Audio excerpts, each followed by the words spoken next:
Good evening and welcome to VI Voices. I'm Emil Henderson III along with Clint Ferris, Boy McFarland, and Yoki Hanley. We are here tonight and we have as our guest tonight on our show Mr. Ronnie Jones, who is seeking a seat as the at-large senator for the 2014 election and to be sitting in the 31st legislature of the Virgin Islands. But before we continue with him, we'll start off as we do in every show, our hot topics. First off, the governor has granted Hovenza another extension on the sales agreement.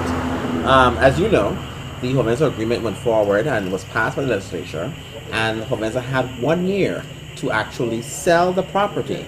That time has come and gone. August 15th was the deadline. They were granted a 2-week extension by the governor to August 30th. That has now come and gone. And apparently the governor has once again granted an extension. No one knows for how long this extension is going to be granted for and or the reasons for this additional extension. In addition to the fact that it appears that the people at Hovenza wants to meet with the government to discuss certain issues, but we still don't know what those issues are. Clint, what are your thoughts on that? It keeps going back to the governor's deal making. It seems that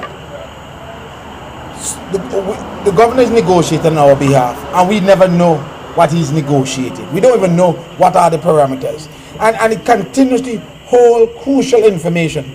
We are the government of the Virgin Islands. He works for us.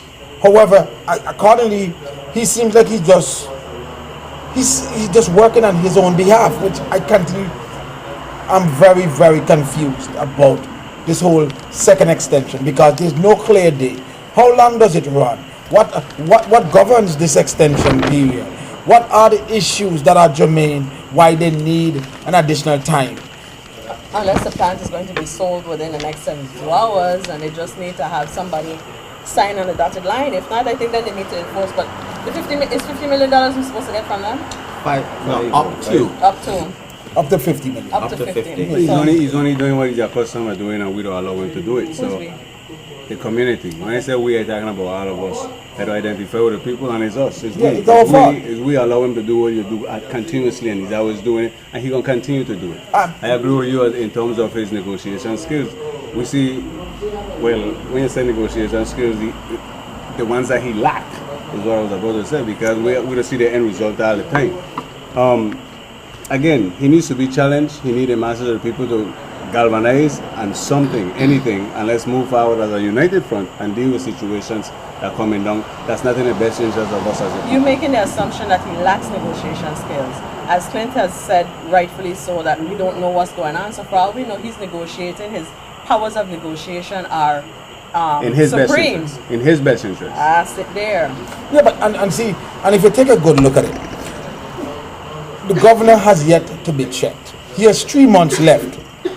We call him a bandit. He's gonna be a bandit from now until December. He's gonna do what he wants when he wants, because the legislature to this date has yet to say we are a check to John D. Young. And you're gonna see another omnibus bill is gonna come. Never been all of these things gonna take place, and it's just like this Hovenza agreement. The last agreement, the first initial agreement they put forth. What's different in this second one that they passed? I can hardly tell you.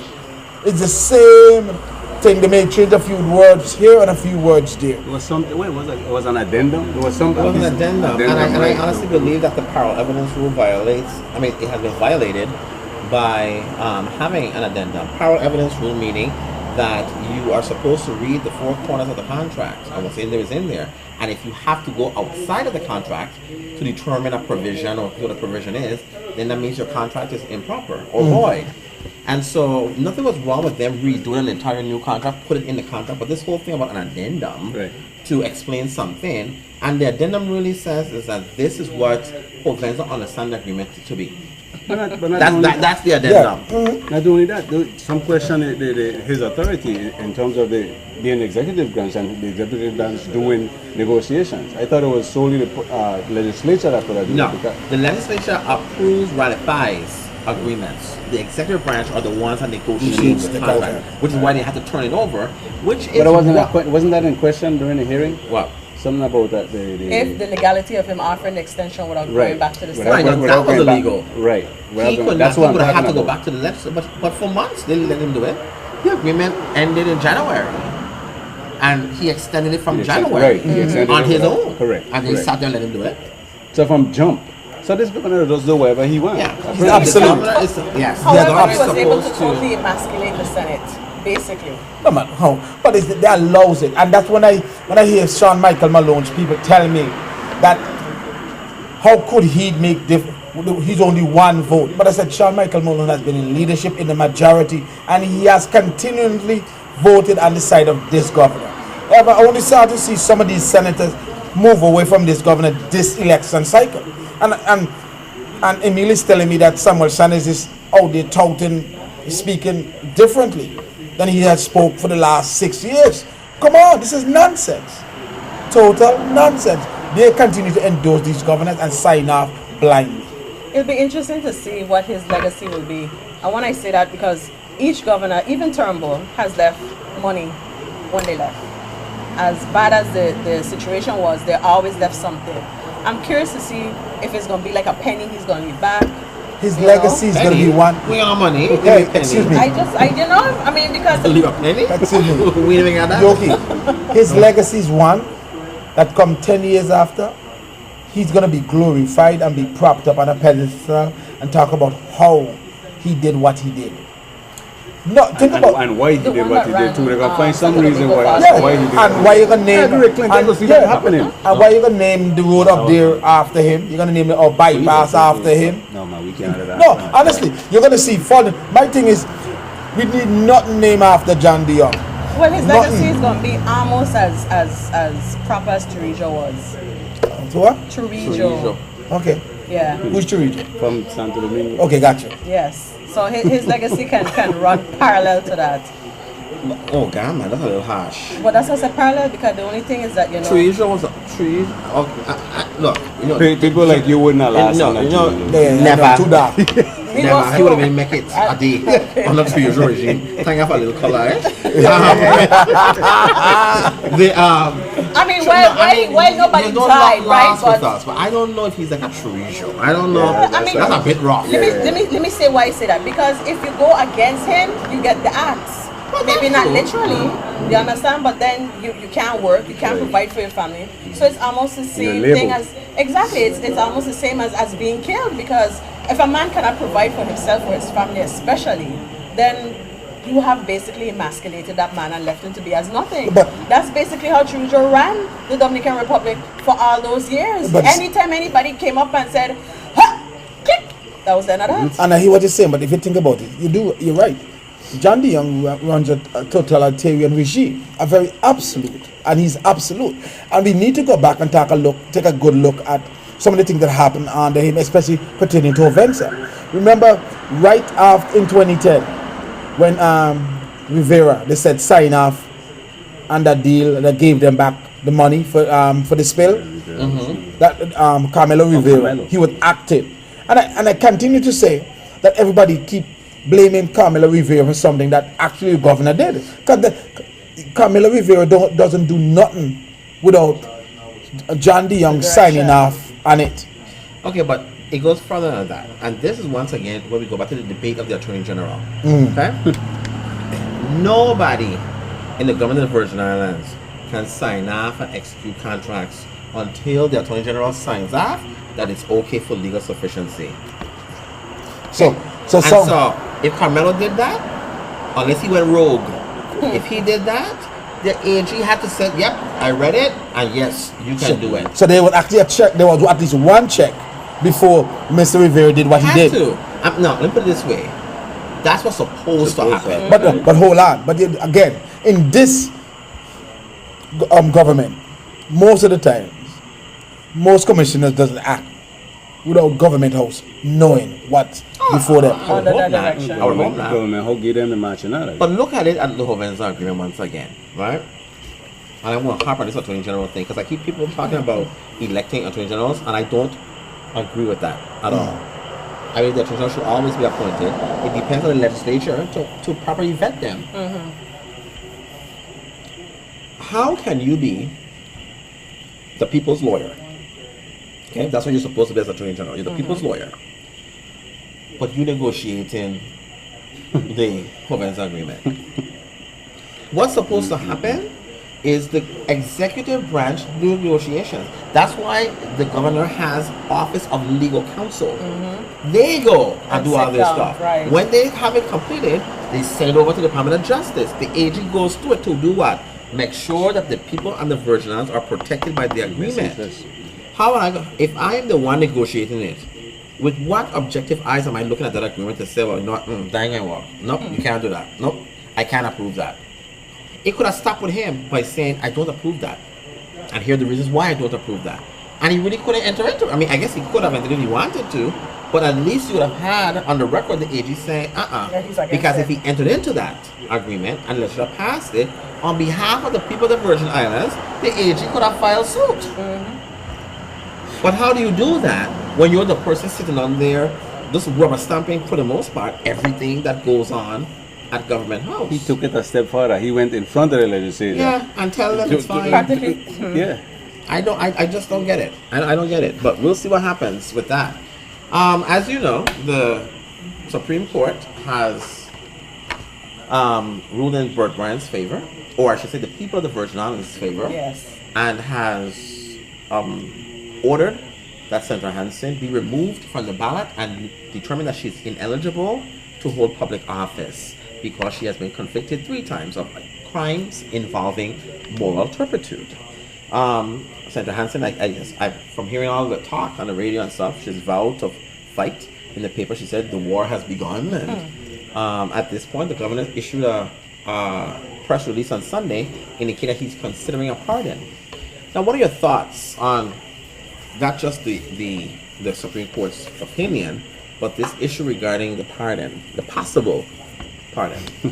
We just sat here and spoke about the governor for the last 10 to 15 minutes. Oh, remember, he's asked the AG to analyze the Supreme Court's opinion Which and is the supposed to be pardon final. issue Which is supposed to be final. to tell him what, so he'll know what to do. But go ahead. I think it's funny and it's actually amusing because this same situation been before the AG before. Right. Prior to the decision, it's been between before the AG, and the AG dismissed it and talk about thing and no definition or nothing. So I don't know why they put. I guess because now we got a definition, the AG could make some kind of determination. Let's hope that the determination is that it's not wise for you to go ahead and do so to pardon this woman. Let's just hope so. Yeah. But I mean, I guess she's exercising her right to seek pardon or whatever. But what's surprising, well, not necessarily surprising, is the fact that how it comes so fast from the governor, how he, on a weekend, I've never heard anything from the weekend on a governor, especially a holiday weekend. No, stop it. When the governor wants to force things down the people's throat, he does it on a Friday night at 8 o'clock at night. No, and honestly, he has done those things before. I think he had a press conference about either the Hovensa deal or some other deal at 8 o'clock on a Friday night. So he has done And these it's things. not so This much is the a Sunday. force, but it's a tactical move in where To distract when you. Not only to distract, but to hide and bury certain Yes. things. Because if you check in news media and so on, when you have important news that you don't want nobody Monday, to find out Tuesday. about it, you do it at the end, Friday between 5-8, because nobody is Because they're studying doing you. other things. Right, you're getting prepared for And the they're getting weekend. drunk. Right, when you're ready, when you want people to know what's Well, going this on. past weekend they must have been good and drunk because Okay. it's a labor, it's a holiday and it comes And it on came a on Sunday. Sunday. Exactly, On a right? Sunday. Squares When that people had the big big races and Smith Bay, all of those things, and so he's deliberate in terms of how he does things. And you said this governor is very deliberate in his action. Now, Senator Hansen's case, Mr. Bryan had all right to bring the case against Ms. Fox. The judgment that was rendered by the Supreme Court is 4 years overdue. I It's agree. 4 years overdue. True. But my biggest concern is this, and I'm going to say this. Somehow, the people of the Virgin Islands need they have been damaged. And the people who also damaged the people of the Virgin Islands have not gone to justice yet. I think the Board of Elections and former director John Abramson also need to be held accountable. to be held accountable in this. And I'm not going to dismiss Mr. Bryan, because Mr. Bryan was a part of the Board of Elections in 2012. And it took 3 election cycles for us to deal with this, to get it actually dealt with in 2014. 2010, 2012, now 2014, and it got dealt with in 2014. So Senator Hansen has all right to appeal. That's not That's within our judicial system. Am I correct, attorney? Well, it's going to be a writ of certiorari, Correct. which has a 0% chance of being granted. Okay. But she has a right to file one. She does have a right. That being said, Actually, I don't know. okay, Well, maybe she does. I don't know. But my thing about it, Her I'm not going to help them. It's her dime. but for the governor to want to jump in now, again, and he's a Democratic governor. Miss Chucky Hansen, Senator Hansen, I miss. She's Senator Chucky Hansen, the independent. What are you trying to tell me? Why does the Democratic Party find it so necessary at this time? He's the lame governor. Why is he doing this? He can't be re-elected. What stake does he have in all of this? And I'm not hearing no, because technically, if Senator Hansen goes on the ballot in 20, She cannot. no, technically, No, let's she cannot. no, Even with a pardon. no, but hold on, listen. But if technically, if Senator Hansen is on the ballot come November 4th, Senator Hansen can take away a seat from a sitting Democratic senator because Senator Sanes ran number 5 in it. primary. So you're telling me an ally, a Senator Sanes, he's willing to sacrifice an ally such as Senator Sanes for Senator Chucky Hansen, who's a non-Democratic senator? Now, where is the Democratic Party in all of this? Who has banded members because they say they're Democrats from map, who are now gonna start to say, wait a minute, Governor, this isn't cool. Right. The Supreme Court has ruled, let it be.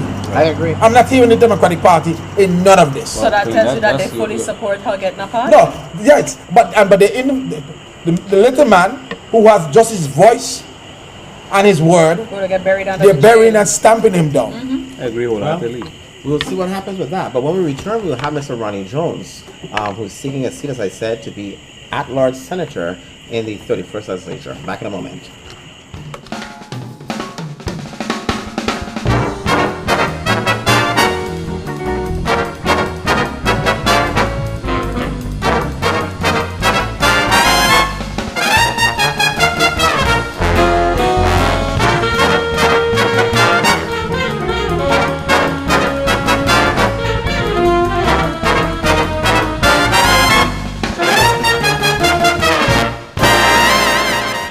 Good evening and welcome back to VI Voices. We have with us tonight Mr. Ronnie Jones. As I said when we went to break, Mr. Jones is seeking a seat to be the at-large senator for the Virgin Islands in the 31st legislature of the Virgin Islands. This is his first time on our show, and we want to welcome him to VI Voices. Welcome, Mr. Jones. Thank you. Okay. Now, Mr. Jones, for those who may not know who you are, please let our audience know a little who you are and why have you chosen to seek the seat of at-large senator. Okay, my name is Ronnie Jones. I was born on the island of St. John, grew up on St. John. I left and went to college, have an accounting degree, communications degree. I didn't go straight to college from high school though. I actually started working, and in that experience of working and volunteering in the community, it gave me an understanding that it's important to have the community better understand the services that are in our community. So I actually, on my spare time, working with Commission on Youth, program that has been here a number of years, and we have a lot of talk about it now coming back. But that program, we educated young people on how to interview for jobs and gave them actually a civics class in a sense. And that made me realize that it's something I really enjoy doing and building a community and being a leader in that community. So I'm back now after being gone for 22 years. I've been back in the Virgin Islands for 10 years. And the aspirations that I had at 18, 19, and 20 to become a leader in the community has now pushed me into politics, being a leader as a senator. Now, going into the Senate is, of course, no easy task, or no easy feat, I should say. And it takes special people to actually get in there. When I say special people, I mean people, hopefully, that would have the fortitude to fight against injustice and would have the fortitude to actually make decisions that are for the best of the people of the Virgin Islands. Why should we believe that you would be that kind of person? Well, because of the length of time that I have been planning for this. I have the benefit of working in the hospitality industry. I have the benefit of working in law enforcement. I have worked in health. I presently work as an office manager in human services. And I am a financial advisor. So I have looked at all of those career paths as I pursued them, and I made sure that some of them were short just for the reason of getting the experience needed to be a representative on our territory. When I look at many of the Senate sessions, a lot of the issues that I see is many of the people that we have voted in as senators don't have a clue what the people are talking about, the commissioners in many cases. They don't know what they're talking about. A simple example would be Golden Grove. We still are trying to figure out and put our hands around what the issues are.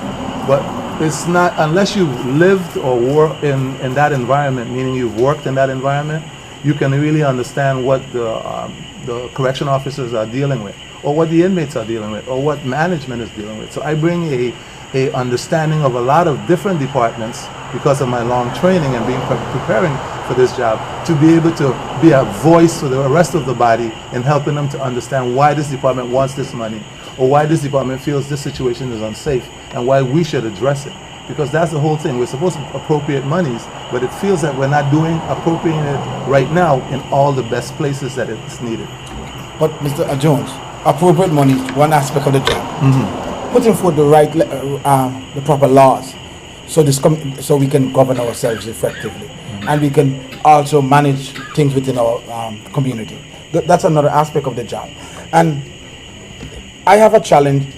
Actually, I have a big fear of the at-large senator, because the last time we elected somebody other than Craig Bassinger, she voted for the DRJ, Carmel Westerhoff. Now, one thing I could say about Senator Bassinger as an at-large senator, so most times, 2 or 3 times St. Croix could come to Senator Bassinger and get that vote for Senator Bassinger. Can we count on you? And I'm not saying that St. Croix is about St. Croix, it's about the Virgin Islands. But can you, and it's going to be 2 questions, can you subscribe to this philosophy that a strong St. Croix means a strong Virgin Islands? Or as St. Croix goes, so does the Virgin Islands? I will aspire to that, yes, because you have to remember, St. John is a very small island compared to the 2 islands. St. Croix is a big city. We have issues on St. John that in the last eight terms have gone unaddressed. And we had a senator in at that time who totally ignored St. John. We have to, as a territorial senator, we are responsible for representing the 3 islands and dealing face on with the issues of the 3 islands. So it's not so much that you have to be that concerned, because I can't ask for things from Crucian senators or the Crucian people to support me on St. John if I don't support the Crucian people and the goals that they have, because that's a short-term senator. That's somebody who's cutting their throat short. St. Croix has been a very important part of this territory, and it's even the most important part of our territory now, because it's the one hurting the most. So we have to seriously look at all the areas that we need to help to shore up St. Croix until they can hold on for themselves. Right now, St. Croix is hurting. Okay, Mr. Jones, there's no secret that St. Thomas is a stronghold in terms of politics. St. Thomas gets everything done. St. Thomas House, St. Thomas Cemetery always come together. How do you intend to do that? Exactly what you're saying in terms of bringing St. Croix to the forefront and getting things done in St. Croix with the structure being how it is currently. Well, the one effective thing about being if a senator at large is effective, this is going to be his or her ability to communicate. One of the things why people don't move forward is because they don't understand the full grasp of what they're dealing with. And then senators who are in the District of St. Thomas or the District of St. Croix don't necessarily work together because they compete for votes. The large senator doesn't compete with anyone for votes. So I have the opportunity, once I have the ability, and I do have a degree in mass communications, and effective communication is very important to me, because to stray a little bit, we talk about reading as a big problem in our community, but I'm willing to challenge people that it's not so much our young people's ability to read, it's their ability now to reason and to understand what they read. Reading comprehension is our biggest issue now, because I've worked in the criminal justice system for 10 years, and most of the men that were in there for major crimes can read. They just don't understand the ramifications of their actions and where it leads them in the long run. So my ability to communicate to the St. Thomas senators with the Crucian senators the issues that St. Croix has, and vice versa, my ability to communicate with the St. Thomas senators the issues that St. Thomas has, makes me it makes any senator at large who has that ability to communicate and build consensus make it work. We haven't had anyone in there in the last 8 terms that could build any consensus. I would like to beg to differ when you said that most of the people serving major crimes is due to a lack of reading comprehension. I think it goes more to an actual medical condition or a psychological condition where they're sociopaths, they understand, they just don't care. Hence the reason why they're committing these major crimes, because I'm sure any one of us can see and reason and understand not to do that, but it's more a disconnect in the brain. But I wanted to kind of get a little bit more of an answer from what Clint said, because to me it didn't seem like you answered it. Because what he was saying is that once, for the economy of the territory, right, it rests on St. Croix, as we're seeing now. The economy of the entire territory is in the toilet because Hovensa closed and unemployment has just plummeted through the stratosphere. When St. Croix is doing well, then the economy of the entire territory is doing well. If St. Thomas takes a hit, St. Croix is here regardless of what, to keep that balance. And now that St. Croix has been buckled, even St. Thomas is feeling it, even though their economy is doing well. So as the at-large senator, and as they've been saying that the previous at-large, not this current one, but the one before that you're running against, has in times... One for that one too. Right. Has in previous times just turned his back on St. Croix.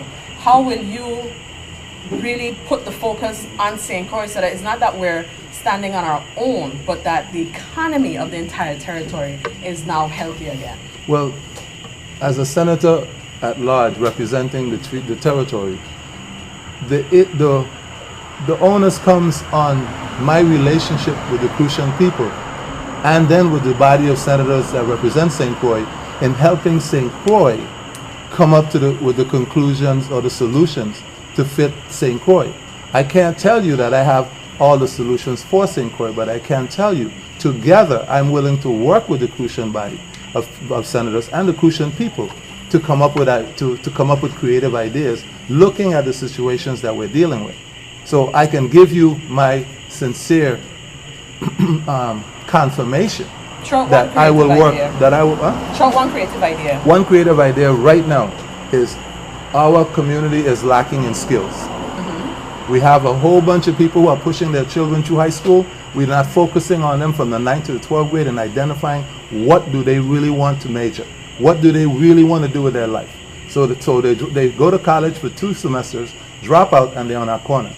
If we would focus now and on restructuring that skill set, meaning, Joey, you're 8 years old, I think you should be an electrician. I think you should be a carpenter, you can be an attorney, and you can be a doctor. They might not pursue those same careers by 12th grade, but because we as parents has focused them, they now have something to focus on.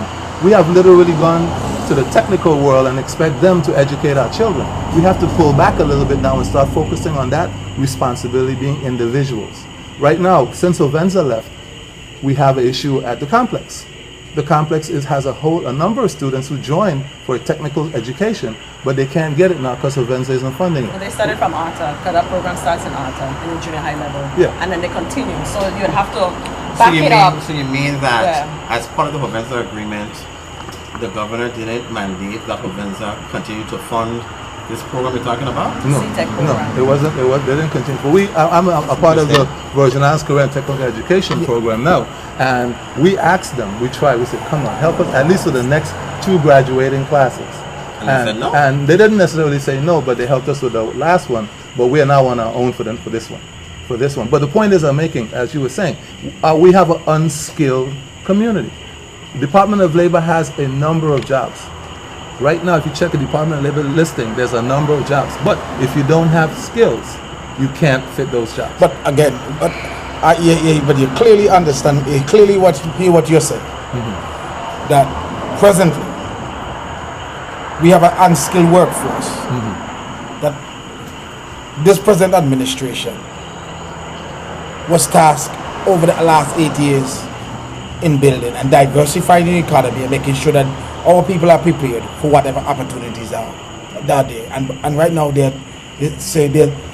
our people there's no connection between our people and the skills. They can't meet. That's what you're saying. No, I won't say that because there has been progress in the last 8 years. One of the things that have progressed is we have the Virgin Islands in, I missed the name of the organization, but I'll get it for you in a second. But what that organization does is it has identified companies, especially EDC companies in the territory, and what their needs are. Because right now, we have Innovative. When Innovative is doing basic entry-level jobs now, they have to go to Puerto Rico or to the States to get those entry-level. And when they spoke to the Virgin Islands Career and Technical Education Board, they said, hey, why isn't there a pool of young men and women that we can tap into when we need entry-level people? I don't know if you noticed, but Innovative never hires people on the higher levels. You have to start at the bottom and go up, which is no problem. If we start working with the same complex facility that Hovenza is not investing in, and we let people like Innovative put monies, and other EDC companies put monies into those programs, we are already starting it. If you follow the complex now, Complex High School, Charlotte Lamley, we have what you call academies. We are now retraining or retrofitting our new environment to be skilled. It's not an overnight process, but we're working on it. So there is progress. We need to, as the Senate body, have them understand that investments have to be made in that so it can happen. Then because we keep saying young men are on the corner, but they have to find, what we need is a two-year technical school or technical college. And we can always retrofit complex into that. But one of the problems with that, because you're saying that they have to go away to bring people here, which in the code they can, because they're considered Puerto Ricans and the U.S. citizens are considered resident citizens, so they don't have to necessarily take from here. But when you're looking at the students in 9th grade, you realize that most of those students coming into 9th grade are 16-year-olds or even 17-year-olds who have been socially promoted from since practically 1st grade, because they don't keep anybody back in kindergarten. So your plan would need to be able to extend back to that time. And then once they hit 9th grade and they're 15, 16 or 17, what a lot of people don't realize is that the government is not obligated to educate anyone over the age of 16. So they mess up once, which happened at Complex a lot, you're out. The government does not have to take back in that 16-year-old young man or woman, but mainly that young man, and then they're out in the streets. So that's where you have that large disconnect of young men sitting on the corner because they're not in school being educated. So you need to catch them before they hit 9th grade, because if you really go and you do a study, you'll see probably about maybe 50 to 60% of the 9th graders coming in are way too old, especially the men. The children, the boys are way too old for 9th grade. And they're not reading because they don't have the proper materials. The teachers don't have the materials, and they don't even have the. You know how the government gets money to buy materials? The grants that they send No, out? when we all pay our taxes. Okay, that's true. That's very true. Go ahead. No. I appreciate what you're saying, but you still need to be able to go back from before 9th grade, because at 9th grade it's too late. Yeah. Well, 9th grade, what I'm saying about 9th grade is by 9th grade, the average young person should have an idea of what they want to do with their life. But if they're not being properly educated, they won't know that idea. So that's what I'm saying, you need to go back before that. Yeah, so by then you should. So we're taking it back now. It goes back to us as parents. Family. We are not making any emphasis on the importance of family. Glad you say that, because you have a lot of parents who now are even though you may have this 16-year-old in 9th grade who probably has a 5th grade education, you may have 16, 32, or 34-year-old parent who has a 2nd grade education. So they are not in a position to even help their child. Well, you understand what I'm saying? They're not in a position to help their child. So how do you now go and have that outreach for those parents who probably do want to be able to help? Because I want to believe that the vast majority of them who are not educationally inclined still want to provide that help, but they just don't know where to go. Yeah. Well, if I may, I'm not quite sure it's a question that he can answer. I mean, as a senator, I don't think that's your role. I think that's the role for the Commissioner of Education, the Department of Labor to figure out. That wouldn't be his role. But what I would like for you to answer, at least for me, is what is your understanding of the role of the at-large senator? Okay, well, the role of a senator. No. The at-large senator. No, I want, because here's why I'm specifically asking that question. Because I've always maintained this thing about the at-large senator must come from St. John, I think it's illegal. And I think at-large means what it means. It means at-large. So anybody from whatever district they're in should be able to run for that large seat.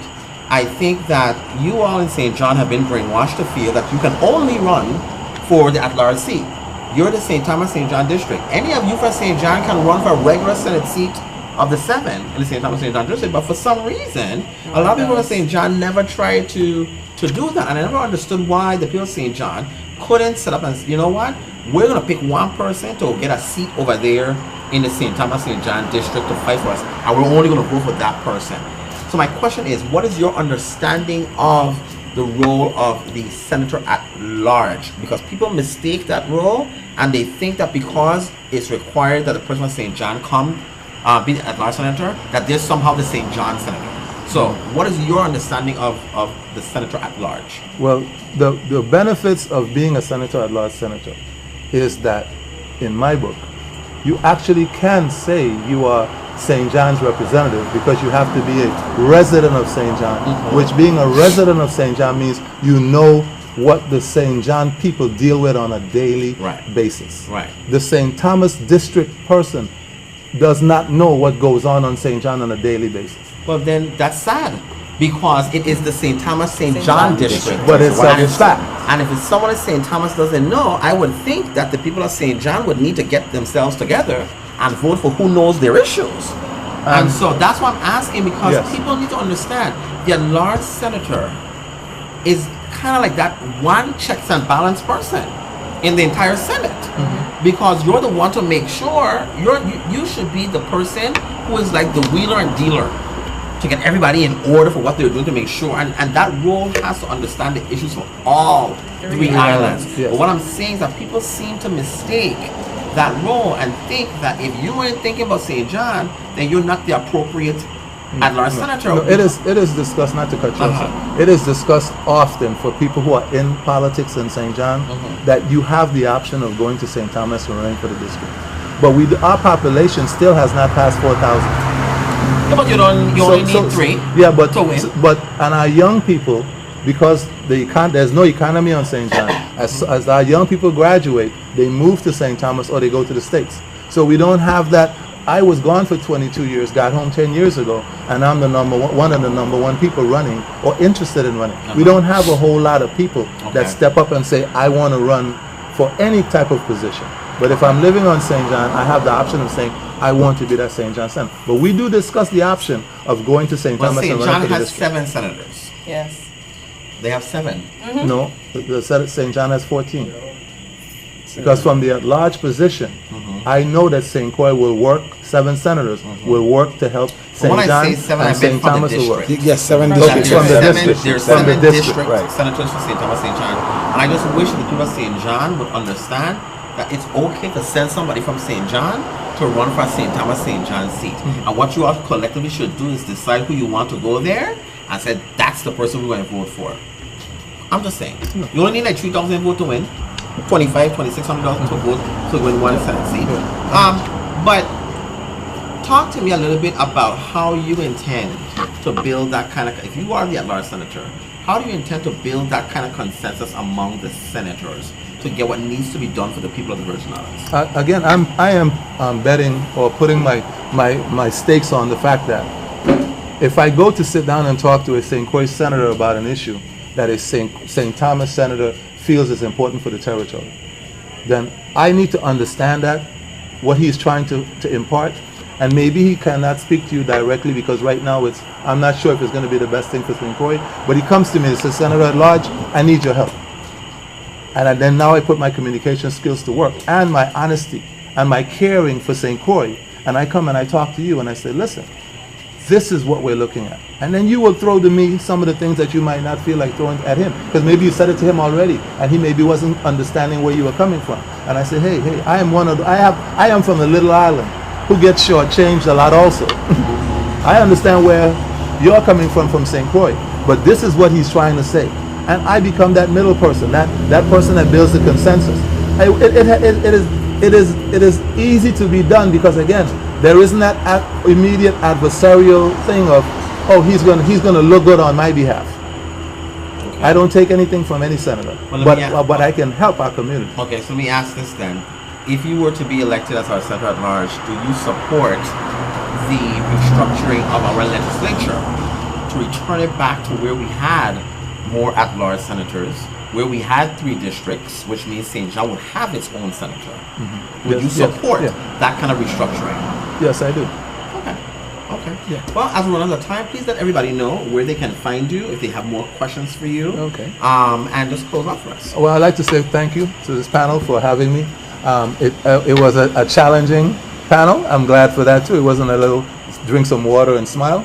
And it makes you think about the responsibility and the seriousness of it, because I can hear the pain in voices and concern that we need real change. And I am committed to being one of those persons. I thank God that I have the skill set that comes with understanding a lot of the areas that hurt in our community or that needs shoring up to make sure that we do things better. As we try to find companies that come to the island and bring resources, we still have to bring the resources that we have here up to par to meet the services that are coming to our territory. And I strongly believe that we will be getting better days, but I also know it's not going to be better days if we don't build from inside out and make our community a better place for those companies to come to. I know my name is Ronnie Jones. I am number 7 on your ballot, and I am running for Senator at Large for the territory of St. Thomas, St. John, St. Croix, and Water Island. All right. Thank you so much, Mr. Jones. Thank you. All right. We'll be back in a moment.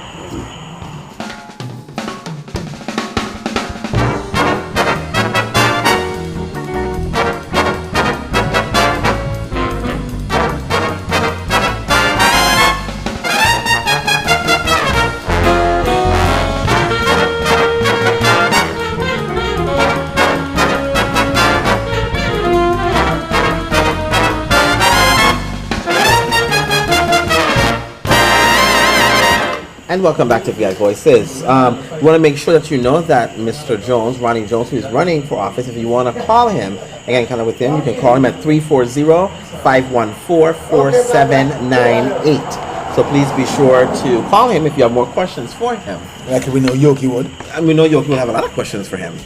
I want to talk about the question that you asked him about the representation. I too was going to go. Yeah, that's a big issue for me because, like I said, they've been brainwashed to think that they can only run for I don't think they've been brainwashed, they just haven't been educated. How many people know the historical aspect of how the structure is? I don't think much. I don't think much people know that. But besides the brainwash, I thought you were looking more for how he responded to your question when he said he represents St. John. Whereas, no, he may be from St. John, but he represents the Virgin Islands. Correct. And I thought that's what we were going to be looking at. I thought that too was no, but we delve into it tonight. If you think about it, the seat of power at times should rest in the hands of the at-large senator, because he clearly you know who exhibited what an at-large senator should do? Rocky. You know who exhibited that? Ruby Rouse. Remember when Ruby Rouse was in the Senate, right? And she was probably the most powerful person because it was like a 7-7 split amongst the others, and she in the middle. That's right. And she orchestrated a whole bunch of things in that term. Yes, she was that she was. I see her. I don't know what she was. She was ICMO. She was a Democrat. So that she was. Okay, I don't know. But she was like in the middle. Okay. And if you wanted something done, you better get Ruby and get Ruby on your side. That's how a delegate, that's how an at-large senator should be. Like a swing vote. But honestly, and historically, before Craig Batchinger came to the legislature, when they hear that swing vote, the swing vote usually would swing into the pendulum would go towards St. Thomas more so than St. Croix. That's their community. That's and what that they becomes knew. the challenge. And that's what I would hope senators would see that. Study the numbers. Because Mr. Jones said he was an accountant. Study the numbers, and you can see historically a strong crucial economy means a strong Virgin Islands economy. Absolutely. But I want to ask you this as a historian, and I'm going to go back and look at it. I'll try and get an answer for you next week. Is the Senate required to ask Congress permission again to change the structure?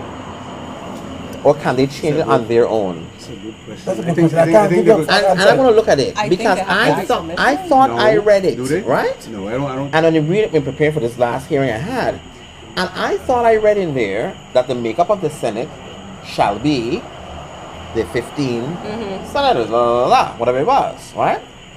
And that the legislature shall make up the districts and all these different things. But how I initially read it, I read it to mean that Congress gave the legislature the authority to make the changes that they want to. The first time Congress said, you're going to have this amount of senators, and it'll be from here, and this is going to be a district or whatever.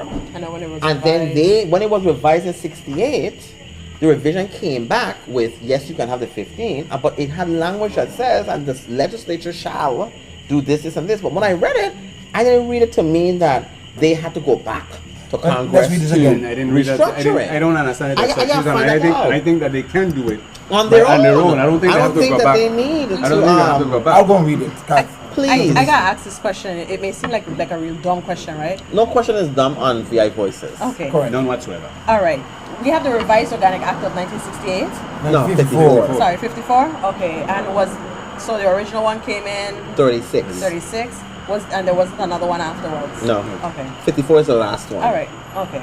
Because you mentioned We've something had some amendments Okay. to just like certain sections. Okay. 54 was a complete overhaul of Oh, 36. Okay. That's why we always refer to the revised Organic Act 1954 as amended. The reason why the legislature did what they did in terms of making the large senator from St. John is because of the one man, one vote, one man, one vote. Yeah, feedback to Okay. St. John. Not necessarily feedback, but No, have to comply remember with what, the no, law. what they did They have was, to comply remember, with the law. St. John had its own seat, representative. It And did, so yeah, they by did. changing it to 7, 7, and 1, what Right. they actually did was they removed the 3 districts we had and Right, only and made make 2. two So St. districts. John Correct. lost Correct. That's That's why their you're making own it individual. now. That's why they said, well, then, Well, then- But you they have to really make sure. lose it. It's like you said, they can No, always. no, no. No, But they remember, did. in before when you had the at large, the 4 at large and the numbers, it was required that a certain amount Right, of that seats they- came from St. John. Right. Okay, no, but what I'm saying, right, to follow on what you were questioning Mr. Mm-hmm. Jones about, they really lose it. Actually, they gain 7. Right. You know, so they gain more, but just for whatever reason. But did now you they- hear what he said though? He said people move to St. Thomas and then people do this or whatever. And that's what I'm trying to say. People think as though those 7 seats, nobody from belong St. to John is St. allowed to To run run for for those them. 7. In their Right. minds, they've been indoctrinated to think that the at-large seat is their seat. That's what they're supposed to do because it's a safe seat. Mm-hmm. Because it's presumed that you're going to get somebody from St. John in that seat. Right. 4,000 St. Johnians? Right, and you mean, but you mean to me not one senator they could vote for the Cinema St. John? You only need about 300 votes. That's right. 3,000 votes to To get get a in. seat in St. Thomas. 4,000. What if they collectively say, you know what, we're going to vote for Clint? All of us, when we go there, we only voted for Clint. bullet vote. Maybe I need to move Clint to is going to get in. Exactly. maybe I need to move to St. John and then run for the at-large seat. You should. At that large seat or for a seat Or a in regular St. Senate Thomas? seat. St. John will always be underserved if they don't believe that they should run. They can run for a seat in St. I'll John, run for the St. John at-large district. They run for Majority that of large- people that live in St. John don't care nothing about that. Well, that's true too. Because we all know the racial makeup in St. John, and not only that, the economical makeup. Who control the purse strings? That's about true it. too. So You're right. That's St. John has really the issue 4,000 with St. people. John. 4,000 Yeah. people. It's not Do you that know how large. much do you know what the budget was they requested for the carnival in St. John next year? actually, I mean, No. They requested I think 480,000. Well, we coming over. People come over. But people do you come know what in. St. Croix requested? What, 150? What, 300 and something? how much they get? And it's something they get half of that. Well, things are more expensive in St. John. But they asked for 400. Yeah, but you have to look Trinidad at artist is Trinidad artist. Yeah, but not Trinidad, and then Trinidad dollar is $14 to our $1. Thank you. But my point is that in St. John, I can see how they would need more because their cost of living is substantially higher than even St. Thomas. But to put on a fest, put on carnival. Yes, 'cause remember, not only do they have to pay for things that are there, they got to bring people over from other places. Can you imagine the cost to just do that alone? But we You have don't to- have to really do But you that. bring them over and into St. Thomas a $5 boat ride and you're good. Ain't that simple. Ain't that simple? I could see why they have a different Hotel cost of costs living. may be a little bit higher, yeah, but come on, you bring them in the A night little bit before- higher. When last you stay in St. John? Hey, just be okay, considerably It's higher. considerably It's higher. about, it's about Try three, dining. it's about 380 Try right for the dining cheap over room. there. Which is why the people need to be able to have things to protect the locals that live in St. John, or else we won't have locals living in St. John. Listen, we had that and they laugh after the Constitution, the I proposed agree. fifth Constitution, the people laugh Because after of the it because messenger. it's- It wasn't because of the, not it was only not, because it's of the messenger. Yeah, or I would say primarily because of the messenger, but a lot of times we ain't even educated on that. Why? Huh? You're right. Oh, okay. No, you're right. I thought you were challenging. No, I was not. No, Boyd. But you know what? We all have homework for next week. We all have to go look at the revised of 1954 and figure out whether or not the legislature still has to petition Congress to restructure the legislature. Okay, I'm gonna check that out. On how it is. But off the top of my head, I would say no. Yeah, I for some reason I thought that they didn't have to. I thought they are their own can say, you know what? We want to go back and have 11. I don't think they can reduce the number without them. But they can go back and they can say, well, I think we're going to have 6 at large. Right. We'll have 4 over here. We'll have 4 over here and 1 over here, however they want to do it. And they can go forward. I don't Right. think that they need to call Congress again to do I it. think somebody else needs to submit a bill. So we might need to do an initiative Okay, we're gonna check. on that issue. If that's the case, then we need to do an initiative and change it ourselves. Yes. Yeah, we can do 5 and 5 at large. How was the threshold for the initiative? No, you can't do 5 and 5 at large. The at large has to be enough sufficient that they can check and balance the others. Right. That none of them can actually pass That was without the purpose of the at in the large. first place. Okay. Remember, it was 4 and 7, Okay. right? And you need 4. It was is. 11 people. It was. So it's 4 and 7. So you couldn't, no specific district could do anything without this at large people. Right. That what it So kept that's on. how you'll have to be able to do it. Okay. So that's our homework. And next week we'll give you the answer on that. All right, I want to thank you all so much for being on the show tonight, Mr. Jones, being on the show tonight, and for you all for tuning in. As you know, we're still in the hype of the election season, and we're trying to get people educated. Have we gotten started yet? Well, I think we're in the home stretch. I would think. I think people are kind of already decided what it is they're kind of doing. I don't think nobody's as confused as they were before. Okay. I think they're ready to move forward and they're ready for change. Well, if the Hey, party comes through, then I think something will be hot. Some people even ready for war. Thank you. No, honestly, I By think themselves. the people them And with themselves. the people them who want the war, because the party is meaningless. I think the party only harms some people in the race, Yeah. and that's the problem. Right? Certain Democratic person running? Hey, whether Democratic or independent, he harms people, and he needs to leave. The governor needs to leave. That if he's going to pardon the senator, pardon her come January 4th. No, he has to do it December 31st Okay, December 31st. if he's going to do it. What is- do December what needs to 31st? happen is the Senate needs to move and act on whether they're going to allow her to stay in the Senate or not. They don't have an option. She can't stay. Well, then they need to. She can't stay? The court's order was what? That she was convicted of a crime involving moral turpitude and she was removed from the ballot. Correct. right? And then the question her Yeah, eligibility. however, Footnote, remember the well, the footnote? footnote said yeah. she was ineligible. Yeah, like for 2010 and the others, 2012, which means you came in illegal. Yeah. And so the legislature, the pardon doesn't cure her coming in there illegally. Her illegality. And so they really don't have a choice. I don't understand this whole thing about they asking for legal opinion and all that confusion. They really don't have a choice. Unless they plan to continue violating the law, because every bill she passed that was close Like the by Hovensa her one? vote is in question. Like Provenza. Yeah, it's going to be in question. That it would be an illegal vote by a person ineligible to be in the legislature. So that's why it's important for you to be educated and informed, so you can make the right kinds of decisions as you go to the polls and continue to ask questions about the individuals who are asking you for your vote, because it's your right and in fact it is your responsibility to do so. So please continue to watch Your Voices. We try to educate you as well, and remember, your voices can make great difference, as we saw this past week. So until next time, good night everybody.